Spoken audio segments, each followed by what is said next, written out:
Hey, hey, hey. Happy Wednesday. Come on in. Pull up a chair. The Gaming Gang Dispatch is in the air.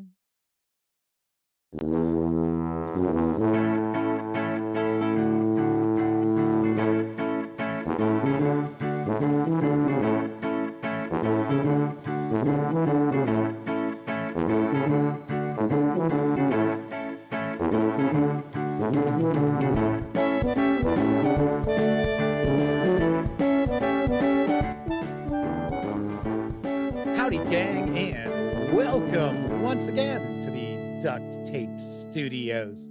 I'm Jeff McAleer, your host, here at the Gaming Gang Dispatch, brought to you by, shockingly enough, not only thegaminggang.com, of which I happen to be the founder and editor-in-chief, but also Roll for Combat and their Year of Titans Kickstarter, which runs through tomorrow.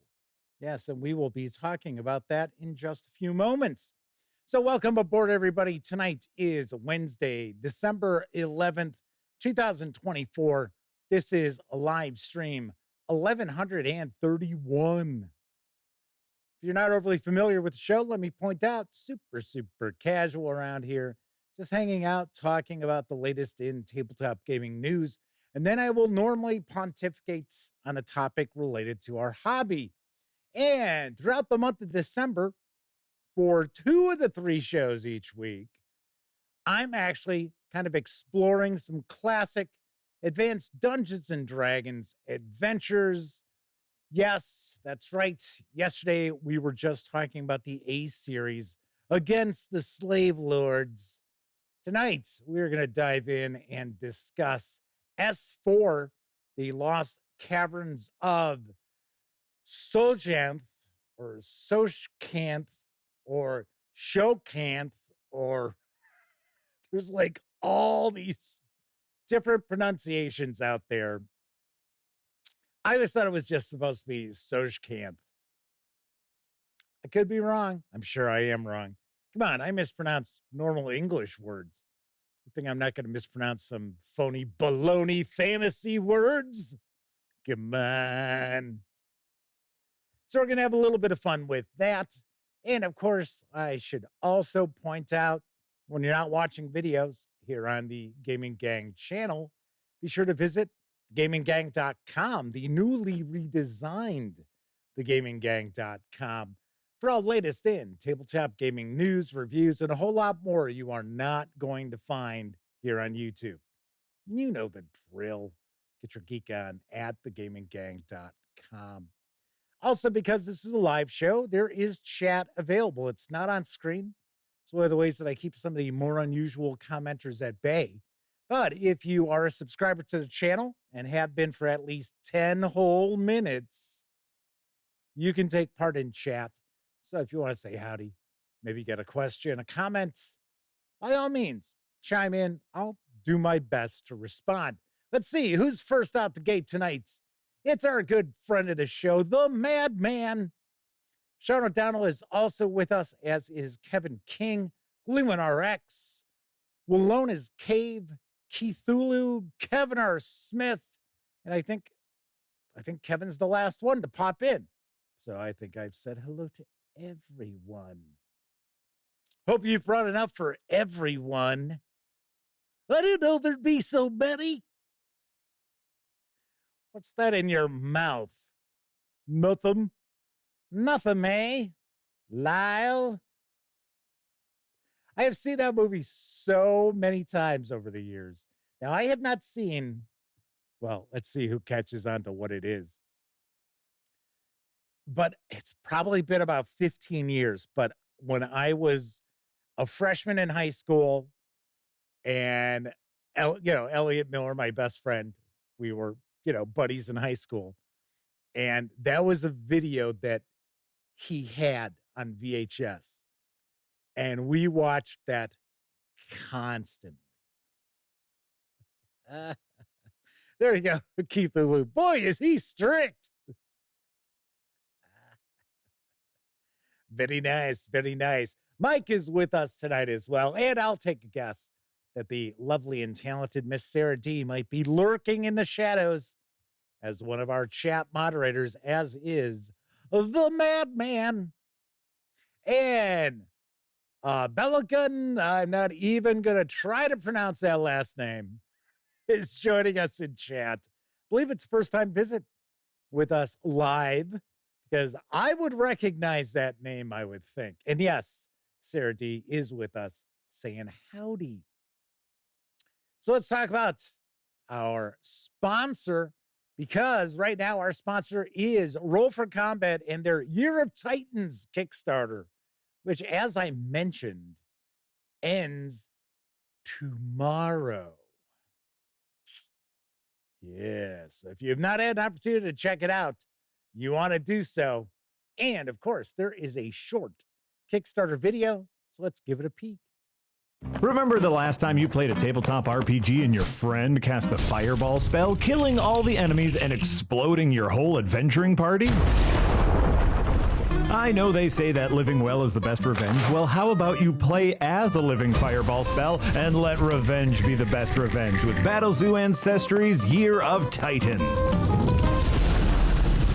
Once a month for the next year, you'll receive a unique playable species you won't find anywhere else for your D&D 5th Edition or Pathfinder 2e games. Now you can play as a living spell, a skillful cyclops, a wicked troll, or even a mighty kraken. And those are just the ones I can pronounce. En hair jar? It's pronounced ein hair-jar. Say tires? It's satyrs. Okay, I think I got this one. Dual hand. Doulahan. It's a headless horseman from Irish folklore, you gigantic tit. Every month you'll receive a new PDF or Foundry VTT module, along with handmade battle maps, tokens for your virtual tabletop, both static and animated, and detailed in-world lore entries, allowing you to easily add these unique species to your next tabletop session. All this and more for less than a monthly Egg McMuffin.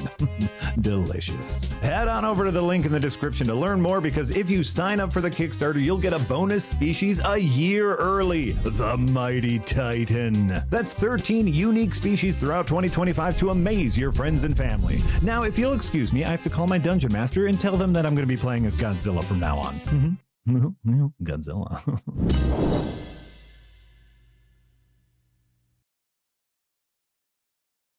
The Year of Titans Kickstarter is over 1,000% funded, and you can reserve your year for either 5e Dungeons & Dragons or Pathfinder 2nd Edition in either PDF or for Foundry Virtual Tabletop for a $59 pledge. If you want to get both the PDFs and VTT elements, you can do so for a $99 pledge until tomorrow. And then delivery will begin in January.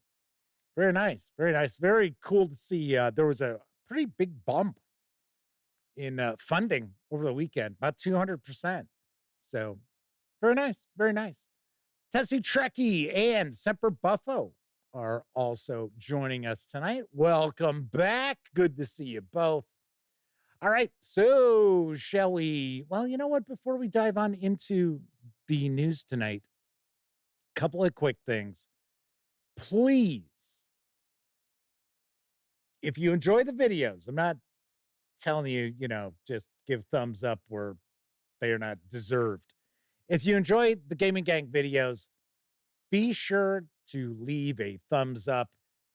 If you ever have opportunities, please leave a comment. You don't have to write a novella, just a quick comment, because YouTube's not sharing a lot of our videos.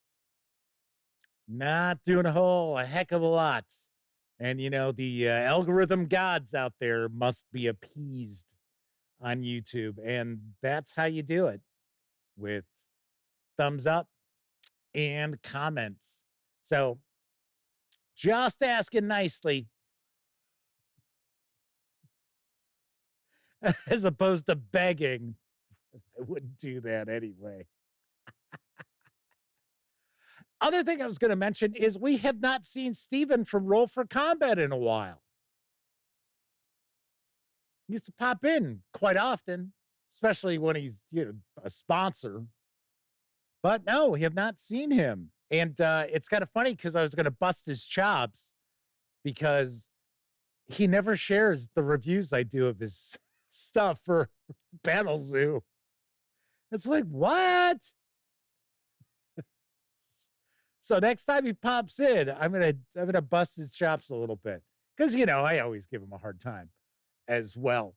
Walona's Cave asks, what's the channel's first 30-second retention rate? It's actually pretty good. Amazingly enough. And I have taken a peek at various different metrics. I don't study them because as I pointed out before, I'm terrible at promoting the channel. I'm terrible at promoting the website. Although the website does bring in, I mention this from time to time, over 1 million unique visitors every year. Now, unique visitors are very different than just visitors.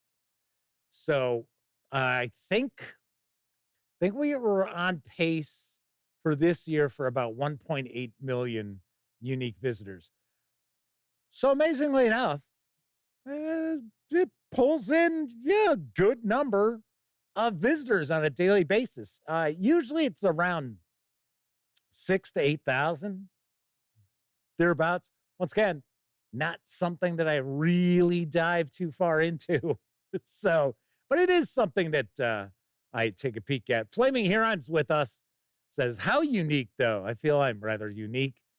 Well, if you visit thegaminggang.com every month, first time you visit, you'll be unique then. If you visit more than one time, well, no, you won't be unique anymore. That's how unique visitors works. But yes, the retention is pretty solid. And our average view time on videos, depending on the length, of course, on the live shows, it is short. But, well, when I say short, if it's an hour and a half show, average watch time is about 20 minutes. So, and I understand people pop in, they take a peek, they're like, what is this? Or they just jump into, I know some folks just watch the news, and then some folks don't watch the news. Like my best friend Elliot, when he has an opportunity to watch, he just skips the news. He doesn't watch the news. He just gets into the topic. So anyway, so yeah, I mean, the metrics are not bad. They're not bad. It's just, I get comments all the time from people saying, man, I'm really surprised you don't have more subscribers. I'm like, well, 14,500-ish. It's not bad. Not terrible. I'm freaked out when I sometimes see, I know I'm going to go off on a little tiny tangent. I'll rein this back in real quick. But we were talking about Disco Demolition a couple of weeks ago, I think. And Steve Dahl and Gary Meyer were big morning zoo kind of guys in the Chicago area when I was just getting into high school. And Gary Meyer still does, he does like a YouTube video. I think it's 3 or 4 days a week. And, he was on WGN, which is a huge radio station in the Chicago area.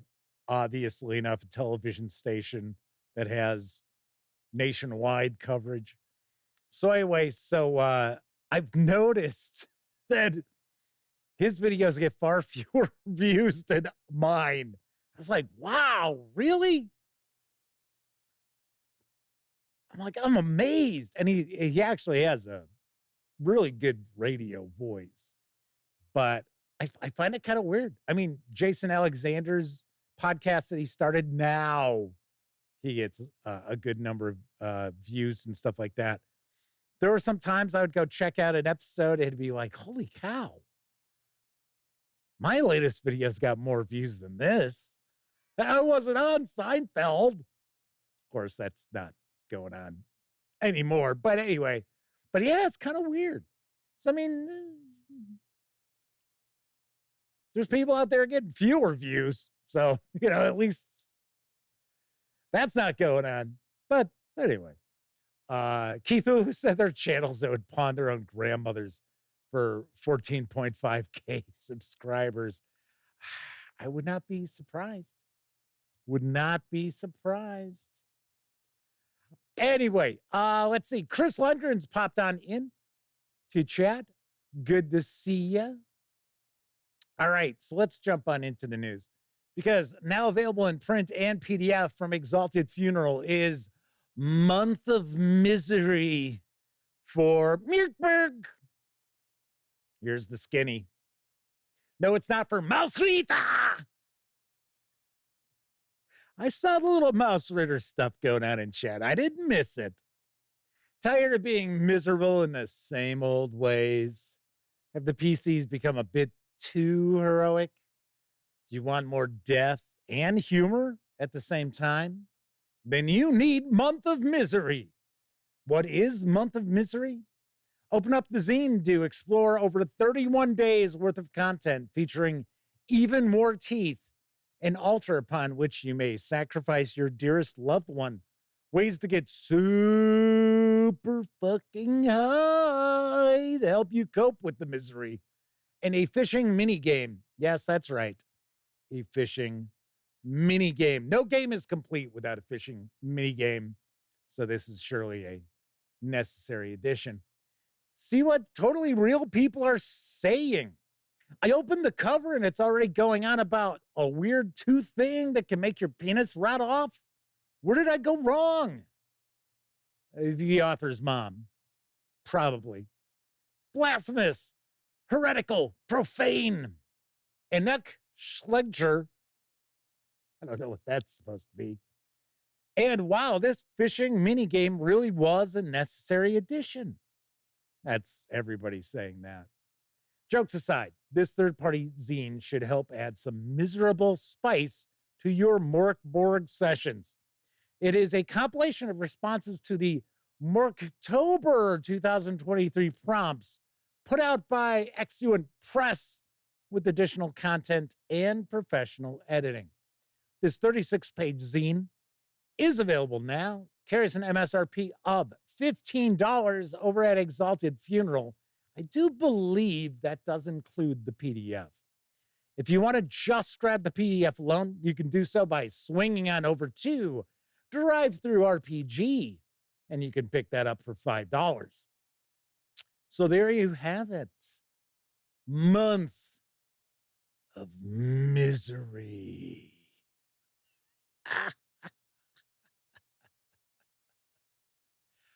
I will say this does look like it is skewing a little heavily into that art punk scene that I'm not necessarily a big fan of. A lot of times I find, I've talked about this before, that some of the presentation for some of the art punk styled releases are far, far too focused on the art part and not enough on the game part. Sean O'Donnell says, humor is death. I have Kobolds Ate My Baby on the shelf. I like Kobolds Ate My Baby. Yeah, it's kind of funny. Kind of funny.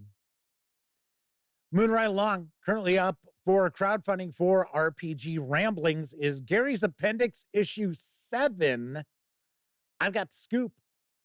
We're back.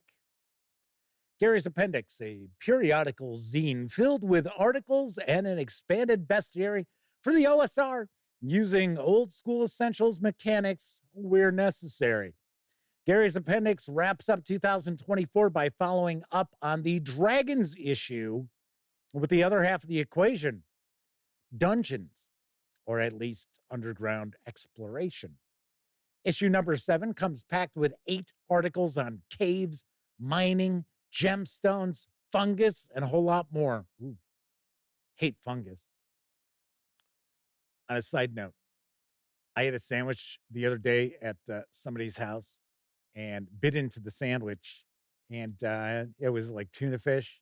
I'm like, started chewing it, and all of a sudden it's like, oh shit, this bread is moldy.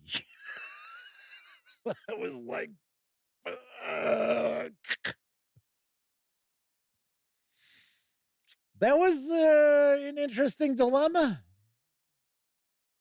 Well, I certainly did not eat a moldy bread sandwich, I'll tell you that much. Anyway, so grab your torches and a gullible friend or two. It's time to go spelunking. Here's a preview of the content packed into the upcoming issue. There's the expanded bestiary. Jeff continues to work his way through expanded entries for the OSE bestiary. And no, it's not this Jeff. I think it's Jeffrey Jones, if I remember correctly. I think that's Jeff's last name. This time focusing on the camel, the djinn, the lesser genie, and the dwarf, which may have been the inspiration for this issue's larger theme. There's creating the undermarches. Graham Ward dives into the necessary steps to create an underworld-based sandbox in the style of West Marches. What follows is a detailed walkthrough of hex grid map construction, including dice generating features, inhabitants, even factions. There's mapping, squeezing, and flooding tactics for cave encounters. Merc Dice doubles down with 2 entries in this issue. In the first, a unique take on a point crawl system is outlined, complete with ovals, solid lines, dashed lines, dotted lines, and markers to communicate the different types of traversal needed to fully explore a cave. In the second article, Merc Dice steals a page from Keith Amon and provides a host of tactics for your cave denizens to utilize. Oh, and there's more. This Kickstarter project is over 600% funded. You can reserve a copy of the zine for a $19.99 pledge. So that is for the physical zine and PDF. If you want to just score the PDF alone, you could do so for a $5 pledge through December 19th. The physical book is supposed to arrive, if I remember correctly, I think it's April. Or I should say physical zine. And then the PDF is going to be out in March. Kevin King says, Pirate Borg was a lot of fun, but Mirkburg did not go over as well. I suppose the people I play with just like pirates. If you've checked out my reviews, I felt the same exact way. I thought Morkborg is fine. I thought it was pretty good for what it is. But then I liked Cyborg better. And then the one I've liked the most is Pirate Borg. So if I remember off the top of my head, I gave Pirate Borg, I think it's a 9 out of 10.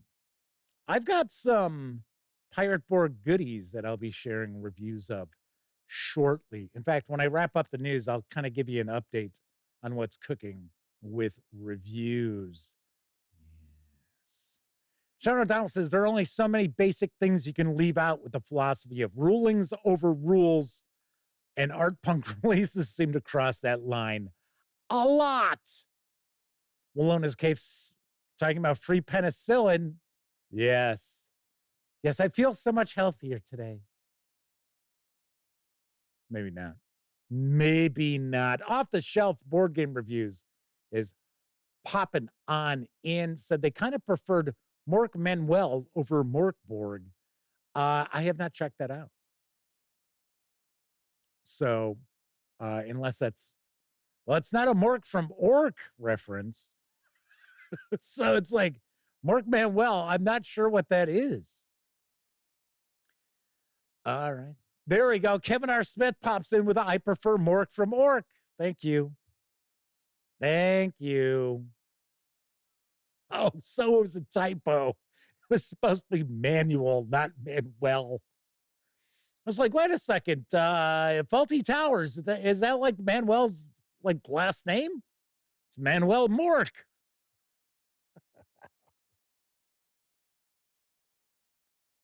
What a great show. What a great, great show. You know, I wonder how can you go about checking out? Didn't they release the new Faulty Towers? Or is it still in the middle of production? I wonder if it's any good. All right, moving right along. We talked about the Shadowrun 4th edition mega bundle yesterday. Well, there's actually 2 bundles for Shadowrun 4E by way of Catalyst Game Labs and a bundle of holding. And this is the SR4 Sprawl Mega Bundle. Here's the deets on the deal. Look sharp, runner. This new SR4 Sprawl Mega Bundle is the second of 2 offers in progress featuring, you guessed it, the 4th edition of the Shadowrun Cyberpunk Magic tabletop role-playing game. Say that 5 times fast. Published between 2005 and 2013 by Catalyst Game Labs. The Shadowrun 4E rulebooks aren't in this offer. We talked about that one yesterday. So, of course, if you're interested in picking that up, then by all means, go check out the news over on thegaminggang.com.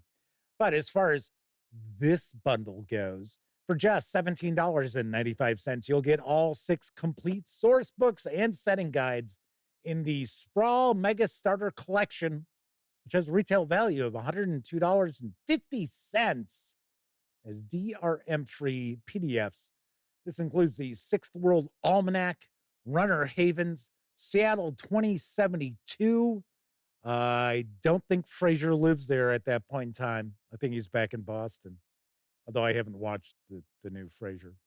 Sprawl Sites North America and Sprawl Sites High Society and Low Life, as well as the corporate guide. And if you pay more than the current threshold price, at least when I looked at it this afternoon, of $32.06, you'll level up and also get the entire Sprawl Mega Bonus Collection with 14 more titles worth an additional $199, including The Clutch of Dragons, 5 full-length SR4 campaign source books, Corporate Intrigue, Dirty Tricks, Hazard Pay, Running Wild, and Vice. Isn't that 5? Oh, yes, yeah, it was 5. Did I say 4? It was 5. 4 guides to the, yes, 4 guides to the hotspots of 2070, corporate enclaves, feudal cities, the land of promise, and Montreal 2074. And no, the Canadians still have not won another Stanley Cup by that point. And 4 mini source books, 10 gangs, 10 jack pointers, 10 mercs, and magical societies. These savings run through December 30th. 10% of your payment after gateway fees will be donated to the Diana Jones Award Emerging Designer Program. As I mentioned last night, I am kind of curious about how good is 4E? Now, I should also apologize. I forget who it was last night. They said that there was a Shadowrun Humble Bundle that was going on. And it was weird. So whenever I do news in the morning, I take a look at Bundle of Holding and I take a look at Humble Bundle to see if they've got any new bundles and if they catch my attention.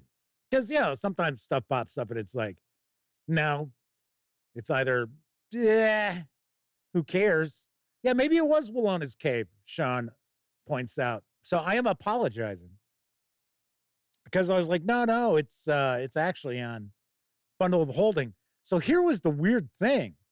So I went and looked yesterday morning at the books and it showed one bundle and it was the Pathfinder birthday bundle, I think, that I think ends tonight, tomorrow morning, something like that. And that was it. There were some comics. There was like a bundle of books about hacking and stuff like that. So I go and look today, and I'll be damned, there is a Shadowrun 5th edition bundle, which ends like tomorrow. And there was something else. There was another game bundle that was ending tomorrow. And I was like, what the hell's going on? So if you ever notice when you go to Humble Bundle and you click on the bundles, you'll see it. Well, unless you understand like how websites are put together, it runs JavaScript that populates the bundles. And for whatever reason, yesterday morning, it did not populate all those bundles because I'm certain that those bundles did pop up today to be like a day and a half long. So anyway, my apologies to Wallona's Cave, because I was sort of like, no, it's actually over on Bundle of Holding. No, there is a 5th edition Shadowrun bundle over on Humble Bundle. And as we talk about all the time, Humble bundles rock hard. They are awesome. Flim Aaron says, it wasn't on long, Jeff. You're forgiven. 245 Trioxins with us says, one of the Shadowrun editions was pretty bad. Well, I can tell you the starter set for 6 or whatever, the last one they released, was not good. It was a mess. So it was, oh, there we go. Daryl Erritz with us. Yes, it's the Free League bundle, which I have already shared news about. That was last week. So once again, this is the second of the 2, count them 2, Shadowrun 4th edition bundles of holding. On our next news story, following successful crowdfunding, Goodman Games will be releasing Dungeon Crawl Classics Lankhmar, Tome of Adventure Volume 3. And here's a lowdown. Adventure in the City of the Black Toga. DCC RPG Tome of Adventure Volume 3 collects 7 adventure modules published for the Dungeon Crawl Classics Lankhmar campaign setting, officially licensed from the estate of Fritz Leiber. Explore the back alleys of Lankhmar and pit yourself against thieves' guilds, undead denizens, corrupt officials, and even death itself. Each module demonstrates why Dungeon Crawl Classics is the perfect game to capture that classic sword and sorcery style of adventure exhibited by Thafford and the Grey Mouser. Whether this is your first taste of Dungeon Crawl Classics Lankhmar or you're well acquainted with its flavor, it's a little spicy, but not moldy. You'll find a feast unlike any other inside the Tome of Adventure Volume 3, which contains Gang Lords of Lankhmar, the Fence's Fortuitous Folly, acting up in Lankhmar, Violence for Vodashal, Blasphemy and Larceny in Lankhmar, Cheating Death, as well as a dozen Lankhmar locations. That last one's not really an adventure, but it is actually DCC Lankhmar number 7. Also included are some additional patrons that were not actually included in the box set for Lankhmar. This 200-page hardcover carries an MSRP of $49.99. It's slated to arrive in stores on December 18th. Yes. If you order from Amazon, yes, you can pick this up through Amazon. Amazon is indicating that you won't get it until New Year's Eve. So I don't know if that's exactly the last. I should say, I don't know if Amazon is considering that the release date or if it's just considering that the delivery date. Because sometimes, strangely enough, they will not ship stuff so that you get it on the release date because sometimes they're concerned that you'll get it too early. Kind of weird. Kevin King says if you order from Goodman directly, you should get it by March. Yes.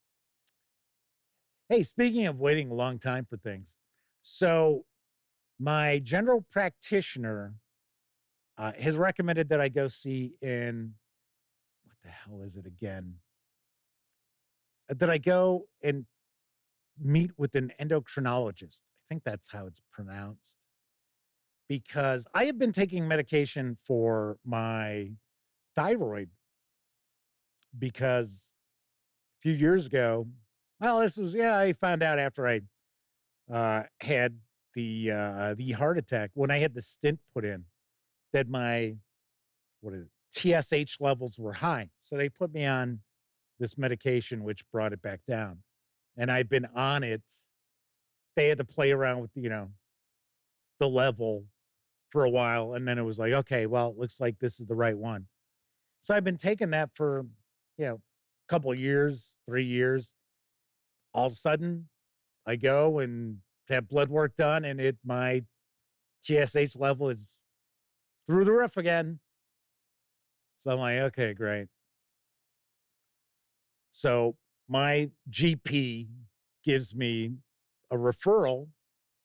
So anyway, so I go and I call. And they're like, yeah, we're really backed up. I'm like, oh, okay. And the girl says, yeah, I don't think we can get you in until July.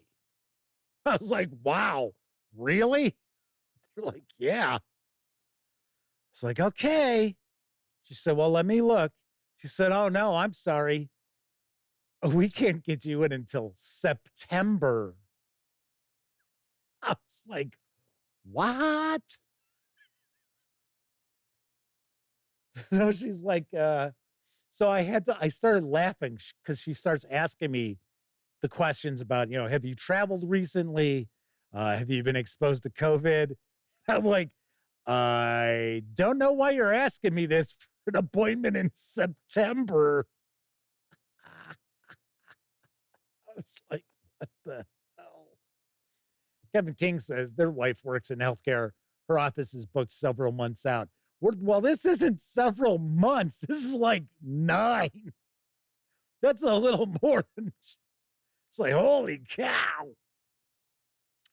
So if you order the Adventure Tome Volume 3, let's see, will I get to go see the doctor before you receive it from Goodman Games?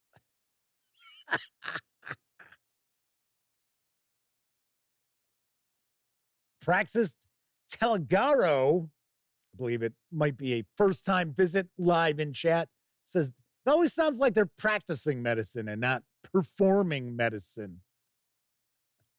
Clement RX says, wow, 10 months. Insufferable. Yeah, I'm going to have to reach out. And I feel fine. But who was it just said that I think they said their spouse went Fleming Heron said they went and saw one as well. So Chris Lundgren says a good endo saved their life in 2012 when they were hyperthyroid. They dropped to 115 pounds in less than a year. Holy shit. Wow. Hey, I wouldn't mind losing a little bit. I'd be okay with that. Oh, rats. How come I don't have it going like that? Although I guess it's underperforming. I think that's the problem. Everything else was good. Everything else is fine. I even did some blood work for my prostate or pancreas? I think it was the prostate. I think it was like some blood work that was like to help early indication of cancer or whatever. And it was fine. It was fine. Chris Lundgren says they look like a skeleton. I can believe that if you were down to 115. Unless, you're like 4'2". Wow. All right, let's move on to our final news piece, now available in PDF for Warhammer 40K Wrath and Glory, is Space Marine 2 Purge the Swarm. Here's the latest from my friends over at Cubicle 7 Games. Swarming from beyond the galaxy itself in the cold void between the stars come the Tyranids, a slavering brood of horrors. The Tyranids are driven forward by a gestalt consciousness known as the hive mind, with only one goal: to consume. We've got an incredible release today, a tie-in PDF for Saber Interactive's hit video game, Warhammer 40K Roleplay Space Marine 2 Purge the Swarm. Say that 5 times fast. Designed to provide an easy introduction to Wrath and Glory for players coming over from the video game. Purge the Swarm is packed with locations and characters for use in your games, including stats and lore for the 3 Space Marines heroes: the heroic Titus, Gadriel, and Sharon. New hazards from the planets of Kadaku, a lethal death world made all the more terrifying by invading Tyranids and Avarax, a chaotic urban sprawl slowly being lost to the insidious influence of chaos. 2 of the key locations from the game. Exclusive missions to aid in the Ultramarines' fight for the Residius system, including the recovery of precious Space Marine gene seed. Iconic Tyranid threats, including Gaunts, Warriors, Carnifexes, and more, appearing in Wrath and Glory for the very first time. This epic PDF is available right now. So take up your chainsword, swear your oath to the Emperor, and fight alongside the Ultramarines and their legendary champion, Lieutenant Titus. The 31-page PDF is available right now over at Drive-Thru RPG for $4.99. Pete Strakolich says, "Greetings, gang, Lankmar!" Or as I like to say, Lankmar. Yeah, I'm pretty good with my Fritz Leiber pronunciations. It's other stuff that I'm not so great with. Kevin King says they suppose at some point they'll have to set up another Windows system to try Space Marine 2. I hear good things about it. I heard good things about the first one. Do you know? Isn't Space Marine, I think it's, you can play just by yourself, like a shooter, first-person shooter. I think it's co-op, too. I think you can play with 2 other fellow Space Marines. That's why I think they give you the stats for the 3 heroes there. Kind of cool. So that is the news for tonight. Of course, I was just talking about Drive-Thru RPG. Don't forget the gaming gang. Thus, the Dispatch is affiliated with the One Bookshelf sites. So if you are going to visit, say, Drive-Thru RPG, Storyteller's Vault, Wargame Vault, even Dungeon Masters Guild, please stop by thegaminggang.com first. Click on one of our banner ads. That way, if you happen to make a purchase, I get 5% of that sale. And all those nickels, dimes, and quarters really do add up. Help keep thegaminggang.com around. Also, if you like the video, as I mentioned before, let's try to appease the algorithm gods at YouTube. Maybe a comment from time to time, maybe, But if you happen to like the video, if you dig the channel, if you find thegaminggang.com to be a valuable resource, hell, if you just like what we do, you can always stop on by paypal.me/thegaminggang to make a small donation. Hell, you can buy me a 2-liter bottle of soda.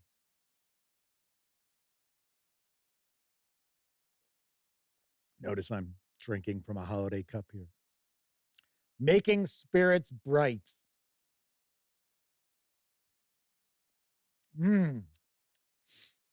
Thankfully, there's no mold in that.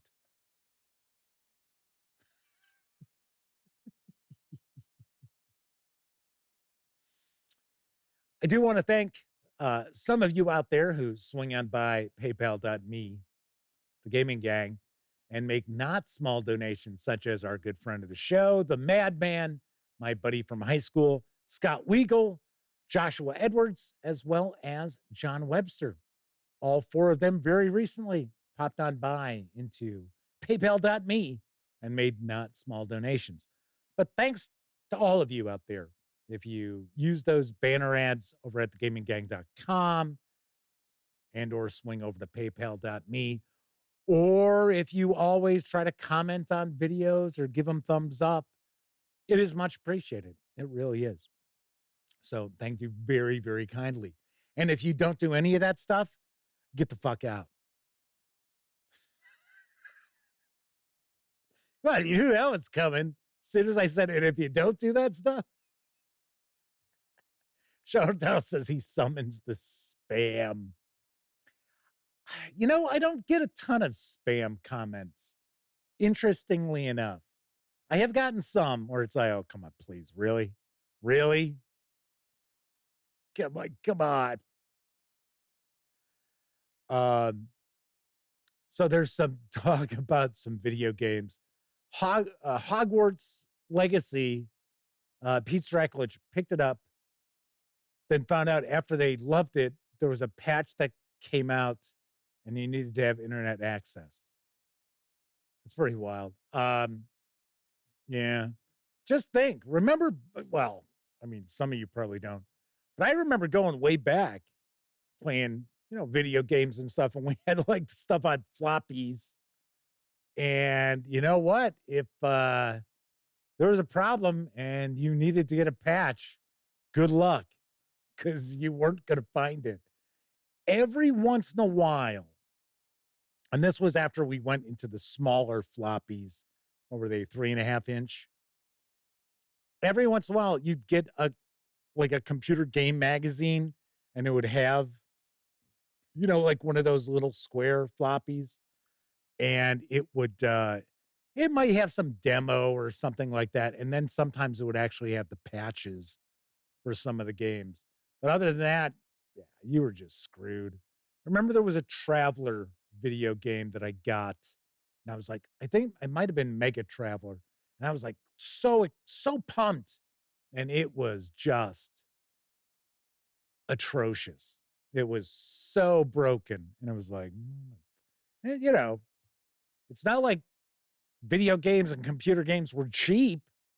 They're about the same price that they were way back in the day. So there is some discussion of Fafhrd and Grey Mouser. So yes, the story that has the two of them meet is Ilmet in Lankhmar, which interestingly enough, Fritz Leiber wrote years and years after he had been writing Fafhrd and Grey Mouser stories. So it's like, for some reason, I think Ilmet Lankhmar is from like the 70s or even very early 80s. I think it's the 70s. And he was actually writing fantasy stories featuring Fafhrd and the Grey Mouser back in late 40s, early 50s. But those are my favorite sword and sorcery stories. I personally think that they have aged very well. And the writing is very modern. There's a bit of a sense of humor to them that you don't see in a lot of sword and sorcery. The characters don't take themselves that seriously.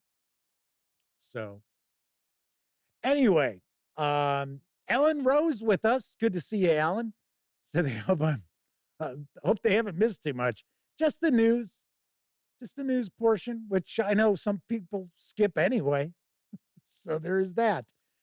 So tonight we're going to continue my December look at some classic Dungeons and Dragons adventures from the 20th century. Tonight, we're going to talk a little bit about S4, the Lost Caverns of Tsojcanth. That's how I'm going to pronounce it. The T is silent. The J is silent. I know there are a lot of folks out there who pronounce it differently. There are like multiple ways. Sadly, we cannot ask Gary Gygax how it's pronounced. So I'm sticking to my pronunciation. Don't know what to tell you. Because now people get in comments and that, oh, I can't believe you mispronounced that fantastical fake place. What is wrong with you, man? Anywho, so we are going to dive on in and talk a bit about that in just a few moments. But first, I think it's time for a brief intermission.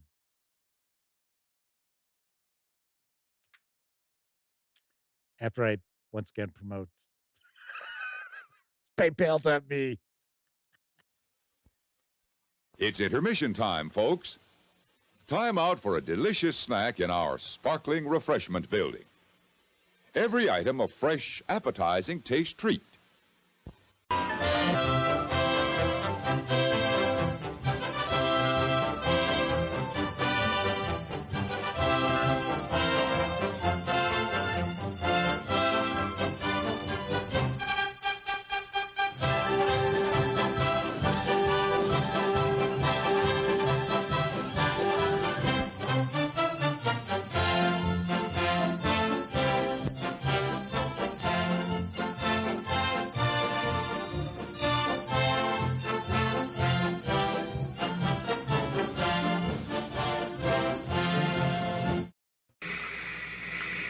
There's a place in town that has 12 terrific glasses for the 12 days of Christmas. And every time you buy a medium-sized Pepsi for only 59 cents, you get to keep the glass it comes in. And here's the nicest part of the whole offer. There are only 2 glasses every week, so you have to keep coming back to get the whole set. And you know why that's so nice? Because the place you have to keep coming back to is Taco Bell.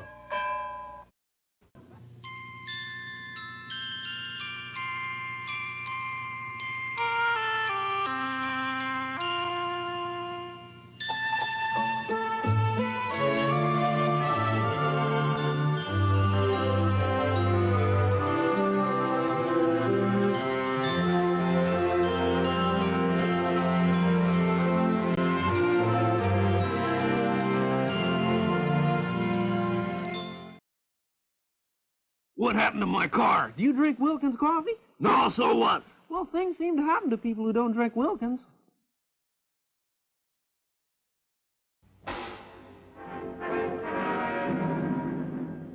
This is a motion picture trailer. Running time, 1 minute, 50 seconds.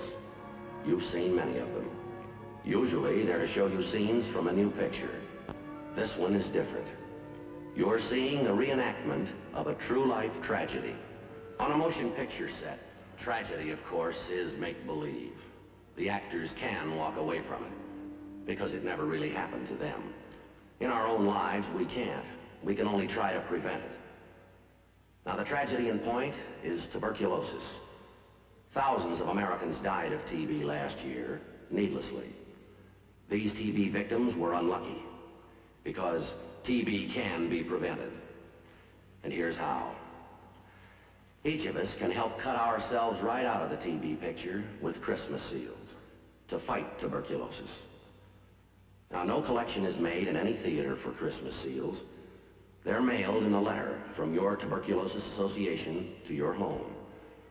And in the privacy of your home, you decide if you want to contribute. I hope you will. And why? Because progress in the fight against TB since the very first Christmas seal was sold has meant a saving of more than 8.5 million lives. Now that's a lot of people to save from the tragedy of tuberculosis. To them, and to many of us, TB may never seem real, but to someone, every 6 minutes, every day, tuberculosis is something that is suddenly happening. Now it could be any one of us, poor, rich, race, age, or sex make no difference. These do. Answer your Christmas seal letter today. Thank you.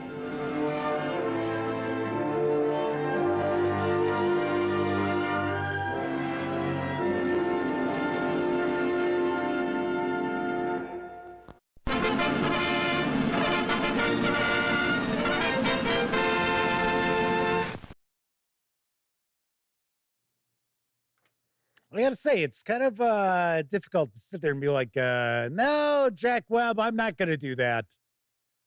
Sort of like, you're taking this really seriously. Maybe I should be taking it as seriously as you are.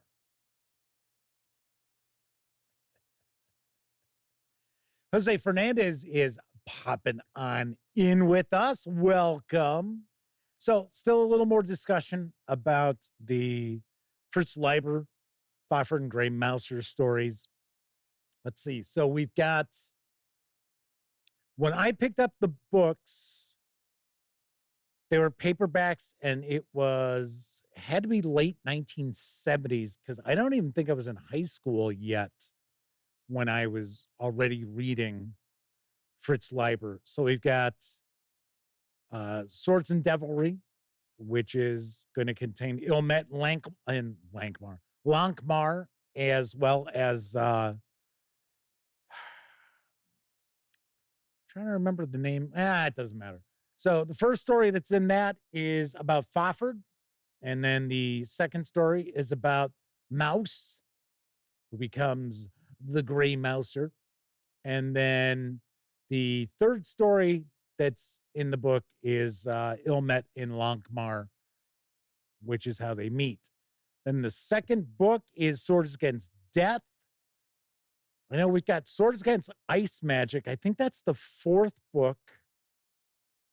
I know the final book is the Knave of Swords, and that is the last stories, or it's kind of novel in nature. I think it is short stories, though, with Fafhrd and Gray Mouser. So all in all, there are six or seven books.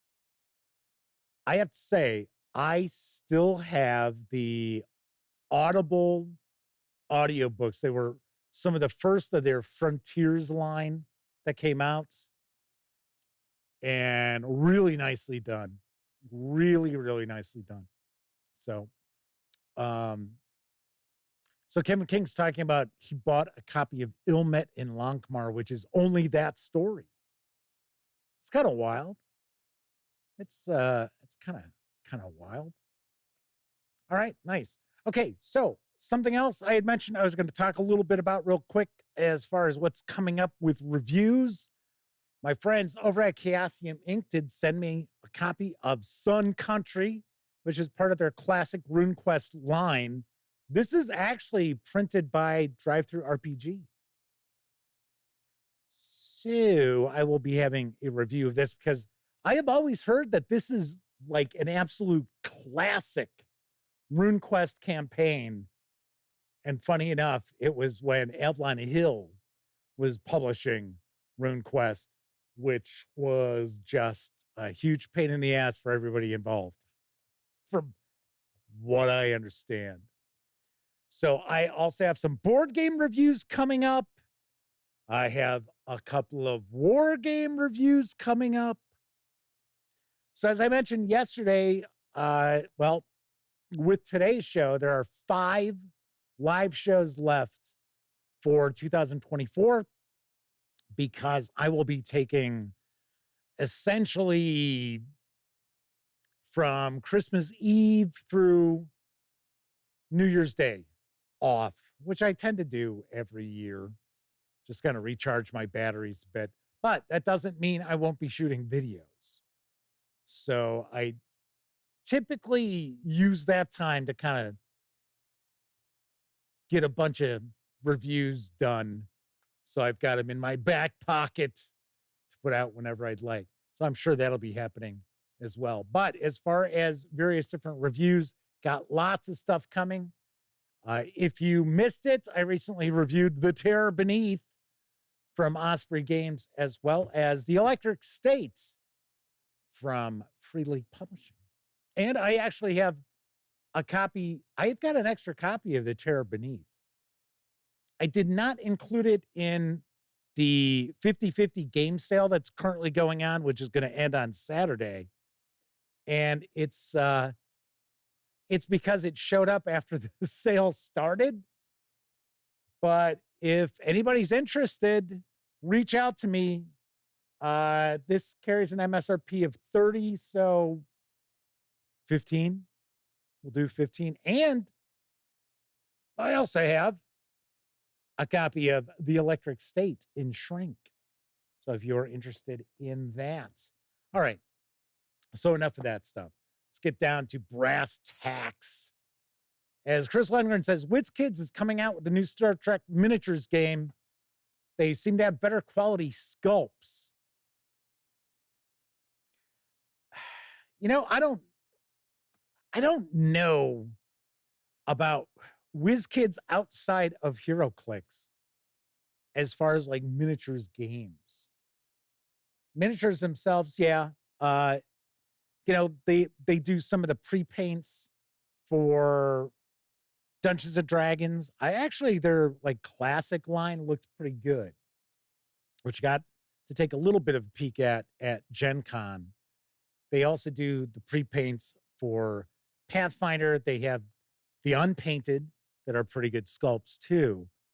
But game-wise, I don't know. After Attack Wing and everything else, and now they're going to take another shot at a Star Trek miniatures game. That would almost be like if Fantasy Flight Games wanted to sit there and say, hey, you know what? We're going to come out with a new Star Wars fighter game. It'd be like, what you talking about, Willis? So, don't know. Hey, it could be good. I don't know. I'm just saying, it's sort of like, how many shots at this do you guys want to take? Hey, 5th time's a charm, man. Kabuki Kid's with us tonight. Double K's in the house. So tonight I'm continuing my exploration of classic Dungeons and Dragons adventures from the 20th century.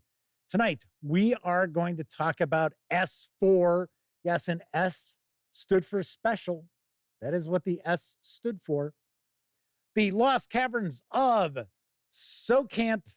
And somebody, I think it was Gluin RX, said, hey, Gary went through the trouble of putting that J in there. We should pronounce it. Yeah, he went to the trouble to put that T in there. We don't pronounce that.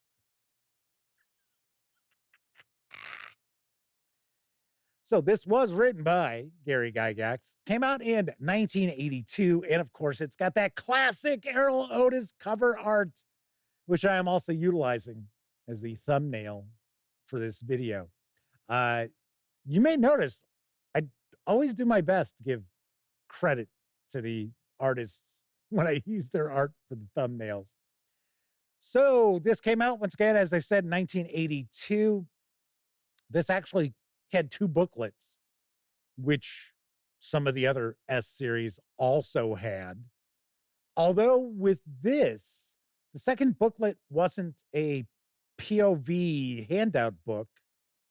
Now, there were some handouts in the second booklet, the 32-page second booklet, but that's not what it was all. In fact, funny enough,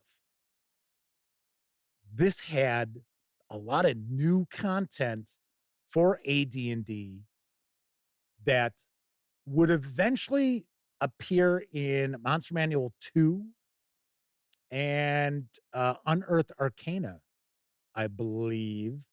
But this was the first time any of that had popped up. So there you go. Chris Lundgren's pointing out that, yeah, a lot of the monsters in this ended up in Monster Manual 2. And I think part of it was because with TSR, we had the Monster Manual, and then Fiend Folio came out before this. Because if I remember right, I think Fiend Folio was 81. Because that was one of the last things I picked up for D&D. Daryl Arrett says, I hate Erol Otis art. I get it. I understand. I can see where you're coming from. To be honest, I think it's more that I love it because it has that sense of nostalgia. I think that's what it is. So when did Monster Manual 2 come out? Is that like 84, 85-ish? Because I moved on from D&D before Jeff Easley started doing the really nice cover artwork. So I know Monster Manual 2, I think it's Easley's art with that. Bradley Thorpe is with us, said, hey, they just played their first Pathfinder game today. They're really enjoying it. Very good. Very cool. Sean Down says they love McDonald's cheeseburgers. You know what? I hate their cheese. It's like, it doesn't taste like cheese. And I'm not a cheese fan, to be honest. Although I don't mind it on pizza. I don't mind it on like a turkey sub. But like cheese on a burger, nah, never been a fan. But Sean also points out they're horrible for his physical being. Probably in your mental being as well. Probably. Sean Dow says it probably isn't cheese. It's a cheese product. Chris Lundgren says Monster Manual 2 came out in 83. All right. Cool. So I think what this was trying to do was it was trying to kind of whet people's appetites for material that was on the horizon. Because in the second book, a lot of the monsters don't appear in this. There are some spells that aren't in this adventure. There are, I think, if I remember right, I think all the magic items are in this. So, of course, this was another tournament module. And this was actually built off of a tournament module from WinterCon 5, which took place in 1976. So there was actually quite a bit of time that went past before this was adapted into an AD&D adventure. And it's kind of funny because I guess the original tournament was that the best player from each team would advance to the second round because there were 2 rounds. And I guess it was supposed to be that the player characters were aware of other characters that were from alternate kind of like timelines or universes who were like mirrors of themselves, were also trying to, get these treasures and stuff. It was actually kind of funny. And the top player from each team would advance and they would be part of a new group that would take on the final round of the tournament. I thought that was kind of interesting. Funny enough, though, for a tournament module, we don't actually get a bunch of information about tournament scoring because unlike other modules, such as we were talking about Against the Slave Lords last night, started off with, here's a bunch of, this was a tournament. So A1 here, it was a tournament. So here's all the ways to score the tournament if you want to recreate that tournament. And then that quickly fell to the wayside as we went along. So by the time A4 rolls around, there is a little section talking about tournament scoring, but not like we see in A1. So I thought that was kind of interesting where over the few months, the folks at TSR kind of started to realize, people aren't running this as a tournament in their neighborhoods. So why bother?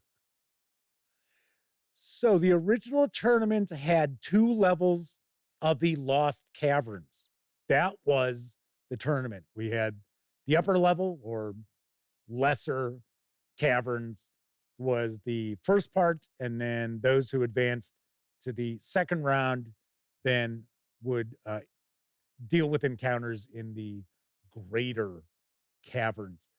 So For release as an adventure module, Gary Gygax added a whole wilderness section to this adventure. And the wilderness section has about 20 encounters, and pretty interesting because if I remember correctly, now remember my D&D history goes to about 82-ish. And then, of course, a little bit with 4E and then 5E. But if I remember correctly, I don't think was the Wilderness book, wasn't it called Wilderness Adventures? That wasn't out yet in 82, right? I don't think it was.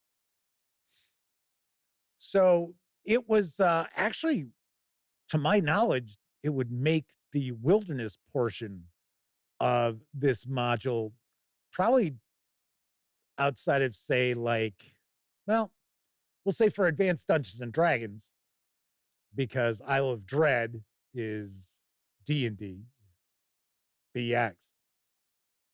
I would say that this section for wilderness is probably the most page space devoted to wilderness adventuring in an AD&D module up to this point.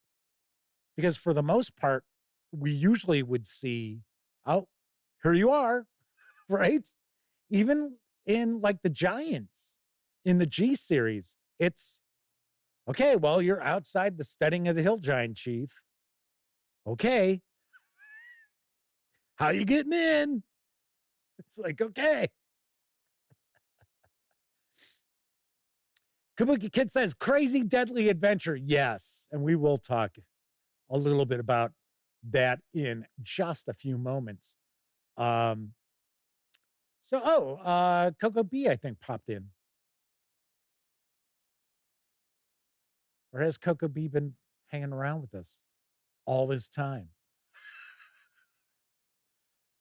Maybe. No, I think Coco B was just popping on in. You know me. I always try to say hello to everybody who pops into chat. It's just my thing. To me, it's, being polite. So if I miss somebody popping on in, yeah. Sean O'Donnell says, you have to say double K's in the house. I was wondering if someone was going to notice that.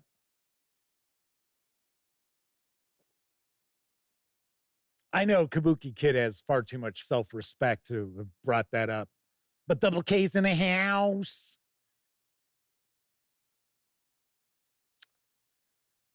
As you can tell, we're just, hanging out, having fun with this series. This isn't like, oh, let's take a deep dive and let's try to figure out exactly what the designers were thinking when they put together this module. It's just, we're just hanging out. We're just having some fun. And that's kind of what I was looking to do. Yes, Kevin King is another double K. I thought, all these people are posting videos about Elon Musk, and I tackled one. I was like, you know what? Let's just have some fun. Let's talk about some old D&D. Kind of discuss, maybe trying to run some of this stuff at your table. Now, I should also point out, you're probably aware of this if you follow 5e Dungeons and Dragons. There was a 5e, well, it's not a port to my knowledge. I think it's essentially an update. So it's a lot shorter. I think it's all of like 20 encounters total, or 20 rooms, or 20 areas, I guess, in the cavern.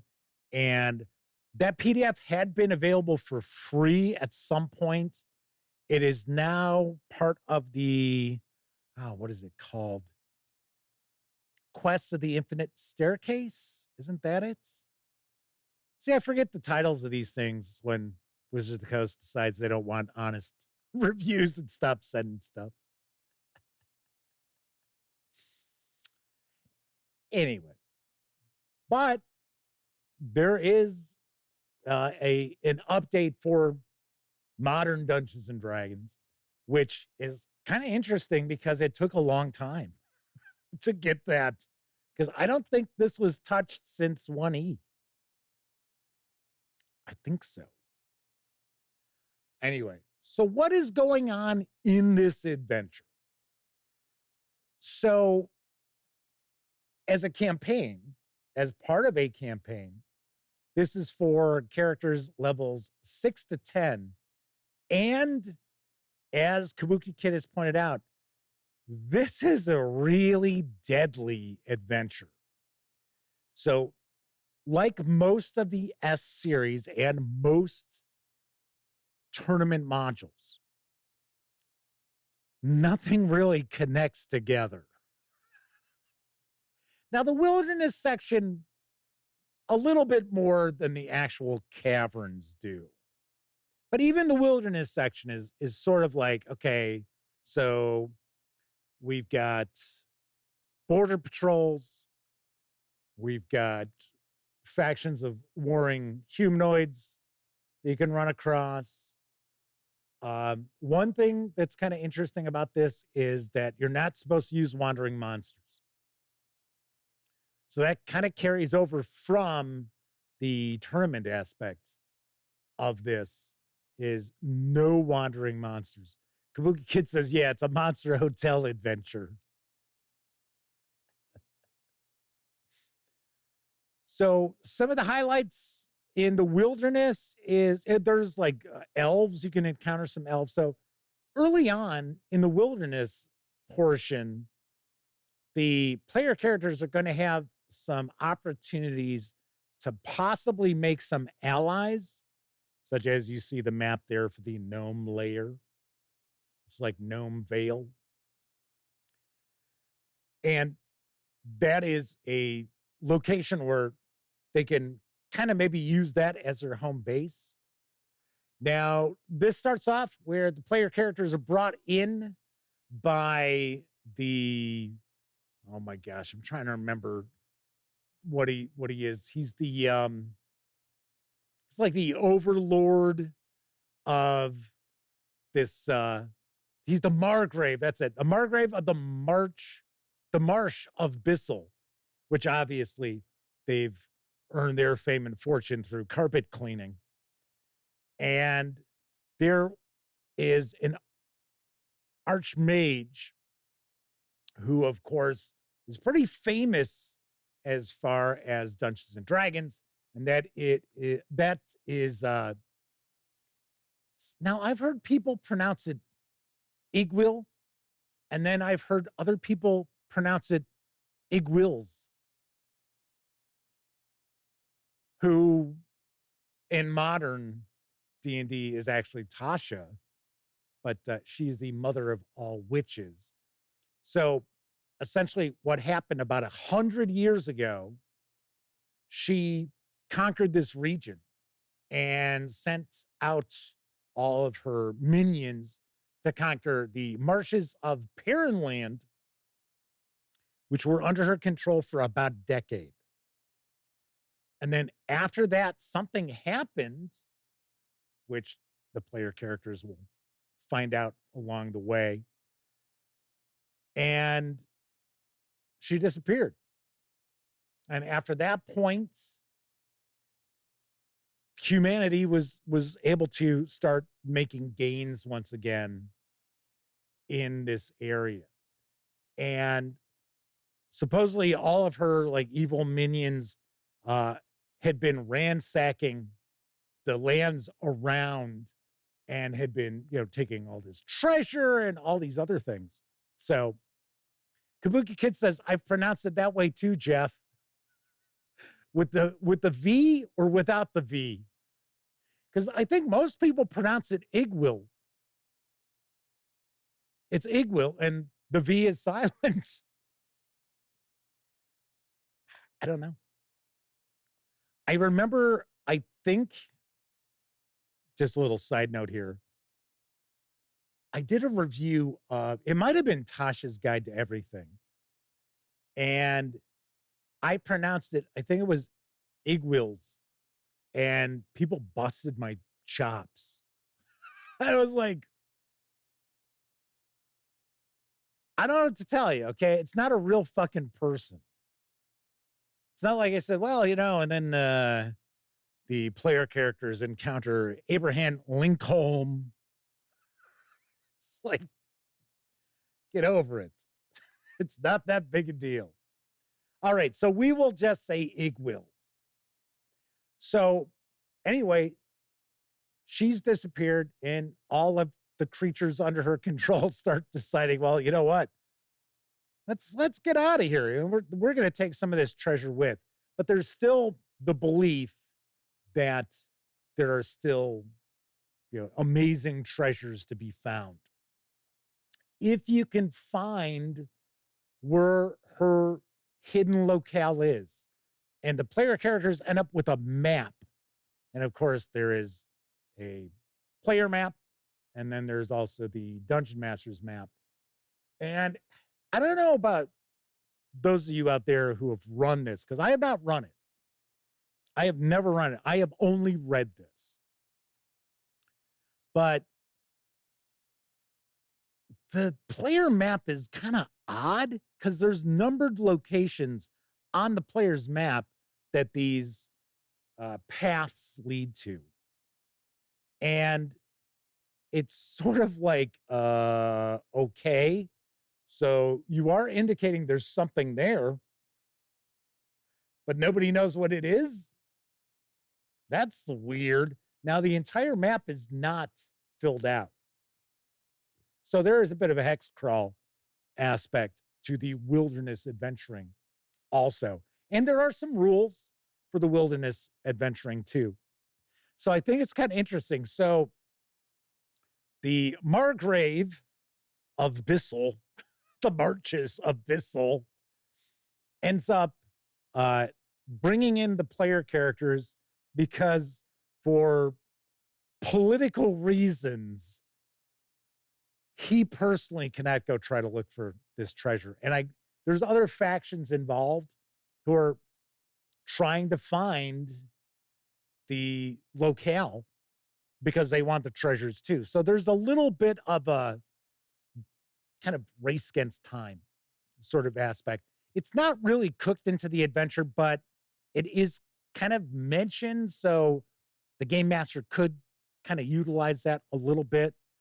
Funny enough, in my opinion, I find S4 is probably better suited to kind of like crib from or deconstruct and take what you want from it.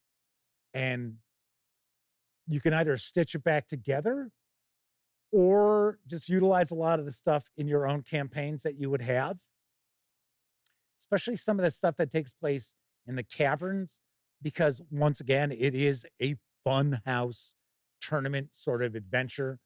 We will see that the set piece monsters might have some sort of interaction with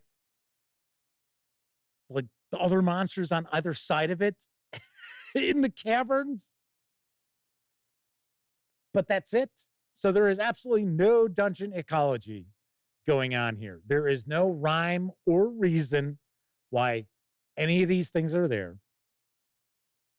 But some of the set pieces are really good. Now, as we've already pointed out, there are many, many situations, many encounters that could easily end in a total party kill. So if you were going to run this as written, which I can't honestly see doing, but if you did, because you're like, hey, you know what? I'm going to run this as it was intended back in 1982. Your players have got to be some of the sharpest tools in the shed if they're going to survive this. And even if they are the brightest bulbs on the string, you're still going to see some character loss here. So it's important to keep that in mind also.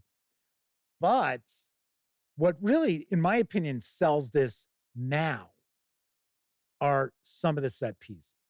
Because the reality is, at least in my opinion, I don't think this is a very good adventure. It's not terrible. It's not like some of the worst I've ever seen. But I say it all the time. I'm not really into the fun house. I always say that one of my least favorite, and I never say hate because that's stupid. I mean, that's an emotion I'm not going to, engage in over an adventure. But I am certainly not a fan of Tomb of Horrors. I've mentioned that before. And it's because none of the stuff makes sense. And I am not a fan of roll a die. You don't get the number that you needed. Sorry, buddy. So there is a set piece in this with two different creatures. This is later. This is in the greater caverns, if I remember correctly, where one is the first one you fight is negative energy, and then the second one you fight is positive energy. But the reality is they both kind of do the same thing, and you're basically looking at all of your equipment could be destroyed in the wink of an eye. In fact, the reality is, yes, your equipment your gear is going to be destroyed unless it's magic, and then it's going to have to make a save. Which back in first edition D&D, you had that. You had the saves for equipment, which if I remember right, I think there hasn't been like a magic item saves and stuff like that in a long time. I think that's been gone since third edition or something like that. Those of you who are far better versed in the various different editions of Dungeons and Dragons would know far better than I would. So anyways, so the legend says that Igwil's treasure contains like tomes of power, and there's a fabled lamp, a magical lamp, the wondrous lanthorn. I think that's what it's called. It's not lanthorn. I think it's lanthorn. Maybe it's lanthorn. And that's what the other factions, the other political rivals from different regions are looking to try to track down. So there is a lot of cool magic gear in this. So even if your player characters lose all their goodies that they had against these two creatures, there's plenty of other gear there. I think it was Vorpal Bite was hanging out with us last night, as Toon Jarowich is with us in chat. Good to see you again. And they were saying, as a player, they'd be super pissed if all their gear, like A4 begins with the player characters left for dead, and they're basically sitting there in loincloths and stuff like that. So it's like, okay. It's like, all righty. And it was funny because Vorpal Bite was going on about, and it was not just a single comment. It was a few comments about being pissed. I was like, okay, but if it was a tournament, that would not be a big deal. And at that time, that was something kind of fresh, kind of new. It wasn't something that, you would see.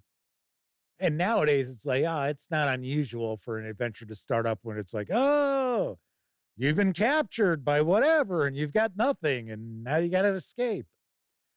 But we see it again.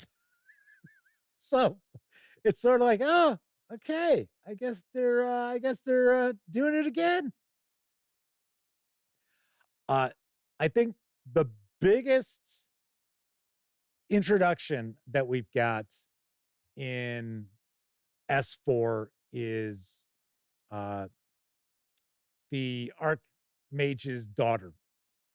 So Igwil's daughter is a vampire fighter, And that is another encounter that could easily turn into a total party kill again. Kevin King points out that it's Drelnza. That's why I didn't say the name, because it's like, I don't know how to pronounce this. It says the 5e version has armor class 18, 187 hit points. What? What are you talking about? Hit point bloat, Jeff? Come on. Bite +9 for 46 +4. Let's not forget the +4. And Heretic +12 for 60, 10 +7 with paralysis each round. Know what to run when I'm ticked at the players. You know, I have to say, once the player characters get into the caverns, there isn't a lot of opportunity for the players to avoid contact with monsters, or I should say, avoid combat with monsters. And that's kind of a tournament thing as well, which, because the wilderness part was added on years later, we do have some of those chances for parlay and making allies and things like that. Not really the case once you get down into the lesser and greater caverns. But like I said, there are some really cool set pieces that you could possibly utilize as far as just trimming down the various different encounters. That this adventure, from what I can tell, would still, even if you had 10th level characters, if every one of the characters was 10th level, and I think this is another module that's designed for 6 to 8 characters, level 6 to 10. Even if all of your characters were 10th level, this is still a tough adventure. This is a really tough adventure. And I would say if you're looking to run it for players nowadays, you're going to want to make sure that you are running it as a game master, dungeon master, because you can easily port this over to a lot of different stuff. Angzar Arts is joining us once again. Points out Tunnels and Trolls did the whole captured thing with Naked Doom pretty early on. Yeah, I think that's a 78, 79 adventure, somewhere around there. So Angzar Arts says, hey, I'm not big on greetings. I just lurk until something overwhelms her ADHD. Well, I hope we're not overwhelming your ADHD.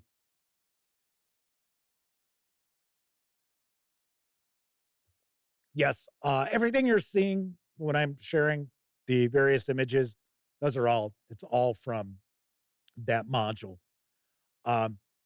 Anyway, what I was going to say is, if you're running this as a game master, I would certainly recommend that you're running this with players who are not focused on their character sheets. We've talked about this before, where a lot of modern players, which once you show modern players the old school way of playing, a lot of them adapt very easily. And they're like, wow, this is really liberating. Because it's not, I'm staring at the character sheet trying to figure out what is the key that unlocks this situation. What do I have? Is it on my character sheet or is it on somebody else's character sheet? How do we unlock? What's the key to unlock this challenge? And that is kind of how a lot of modern role players, especially those playing Dungeons and Dragons nowadays, are kind of trained, as opposed to, okay, think about it. There's riddles in this. There are, riddles that have to be deciphered in this adventure. there isn't an answer on your character sheet. And that is, kind of the old school. So what I'm saying is that if you were going to run this as written or even tweak it or make wholesale changes, but still utilize some of the cool encounters and set pieces, but shorten this up, you're going to want to make sure that you are running it for players who understand it's player skill, not character skill. Otherwise, you will be frustrated as a game master, and they will be frustrated as players because they will certainly not advance where they need to, and they will find that they're constantly getting caught by traps and tricks and monsters and so on and so forth. So something I do want to mention, like I said, I don't think the adventure itself is fantastic, even though it did make that list of greatest, 30 greatest Dungeons and Dragons adventures in Dungeon Magazine back in 2004. I think it's 22, something like that. It's right in that vicinity. I wouldn't rank it that high, outside of the fact that I think it's got some really cool encounters that you can utilize, like the golem. I like the golem. I think he's clay, if I remember right. I don't think he's stone. I think he's clay. I like that. There are some people dig those negative and positive energy beings. I think the vampire fighter is pretty cool. I would certainly allow her to escape to be a recurring villain in the campaign, but it's just how I am. It's like, okay. Yeah, and just, they kill enough stuff, right? They murder hoboed their way through the caverns. They get to the vampire. Gaseous form out the door. That's what I'm thinking. But of course, which turns into the gaseous form, all our equipment falls to the ground, right? So just that's just me. So I think a lot of people really look back on this fondly because of the second book. The additional 32 pages that included the new monsters, which we talked about a little bit earlier. Seemingly, they all, I believe, made it into the Monster Manual 2. We had new spells. We had some new magical items that popped up. We had some new wilderness rules that were in the adventure booklet. So there was a lot that S4 brought to the table that hadn't been around before. So I think that's one of the reasons why I would guess, now, once again, just a guess, I don't know. I would probably think that this module is probably better remembered or more fondly remembered by dungeon masters as opposed to players. As Kabuki Kid points out, great artwork. Yeah, there is some fantastic artwork throughout this. This is probably one of the earliest modules that I would remember that had just loads of standout art. This is some of the best like line art that you're going to see this early in D&D. In fact, I think a lot of this that looks like a Jim Holloway, if I remember correctly.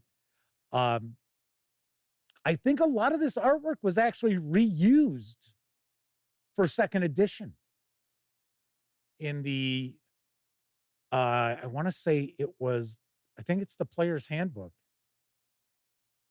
But I've only heard that. I don't know.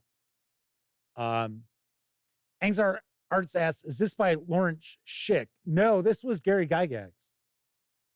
It was Gary Gygax, and it was from a tournament that he ran or that they ran at WinterCon 5 in 1976. So if you think about it, the Lost Caverns of Tsojcanth is really, or like OD&D. The tournament itself was OD&D. And then Gygax ended up, if I remember correctly, I thought somebody else did a lot of work on this too, but it only says Gary Gygax. So it may be Lawrence Schick. But another little interesting tidbit about this is supposedly Gary Gygax working on this, and I guess it was the wilderness section, delayed Temple of Elemental Evil by an additional year. I was like, oh, okay. Huh. Like, I didn't know that. We know that, Village of Hamlet from T1 to T2 is like, what, 7 years? Something like that. It's something like 7 years people had to wait.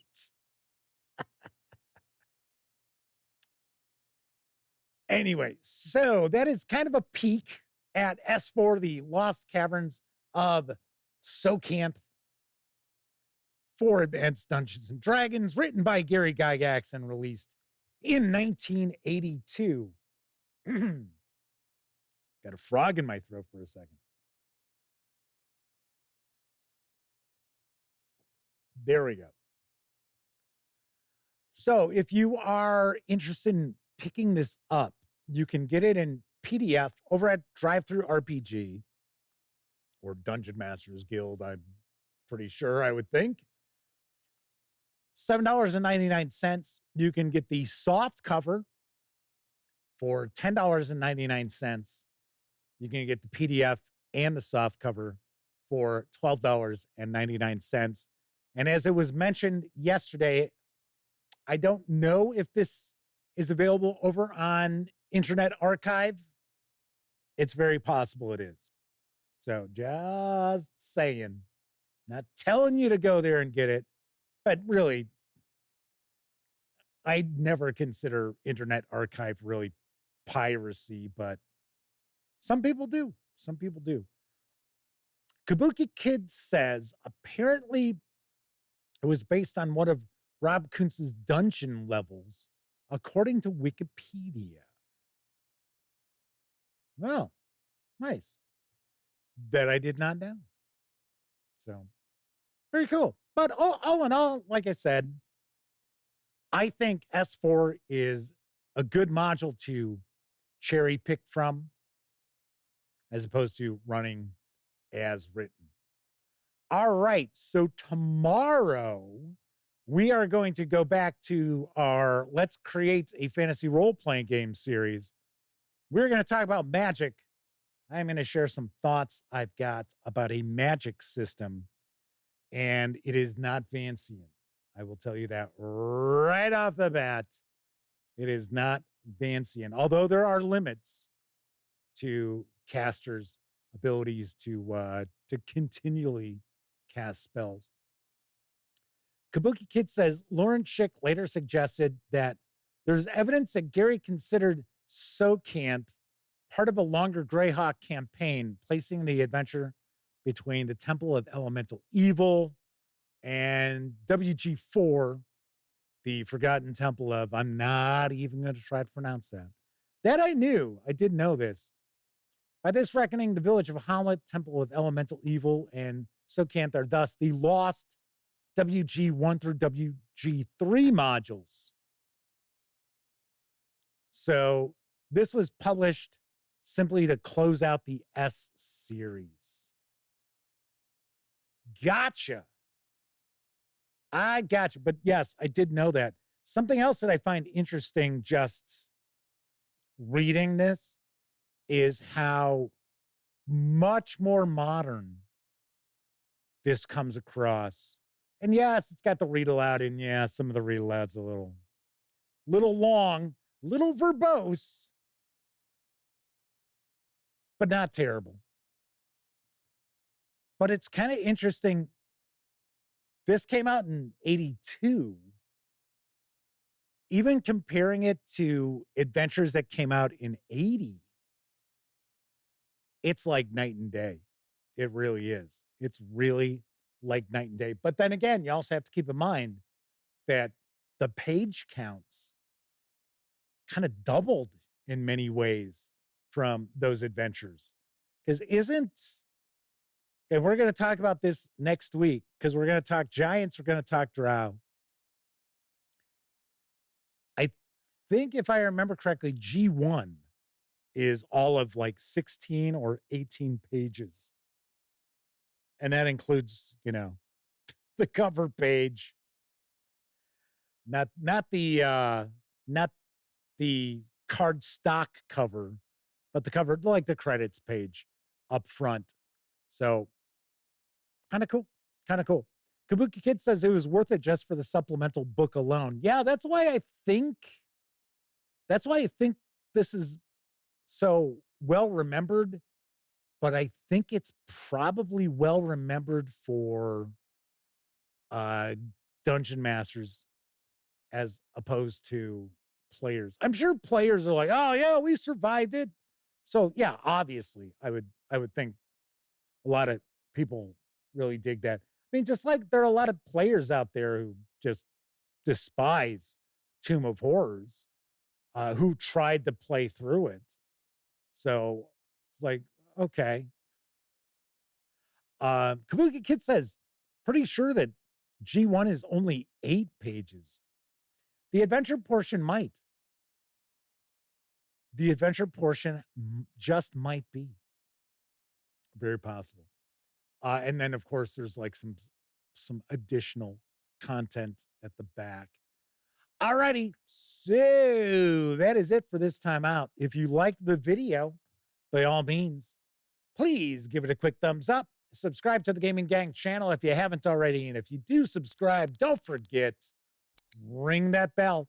It'll not only let you know when I stream the Dispatch, Tuesday, Wednesday, and Thursday evenings right here on YouTube at 7 p.m. Central. It'll also inform you when I share other videos, such as my recent review of The Terror Beneath from Osprey Games.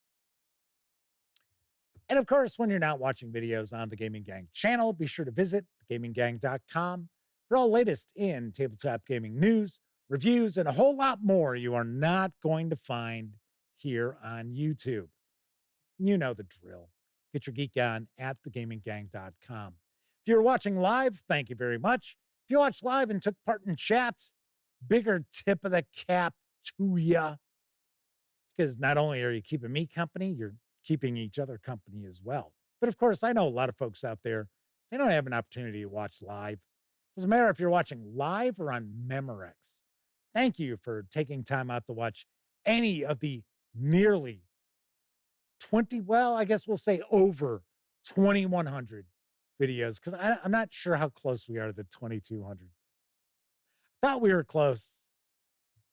Just in case. Over 2,100 videos here on the channel. And of course, please appease the YouTube algorithm lords and if you have a chance, please provide a short comment, because those YouTube gods love that.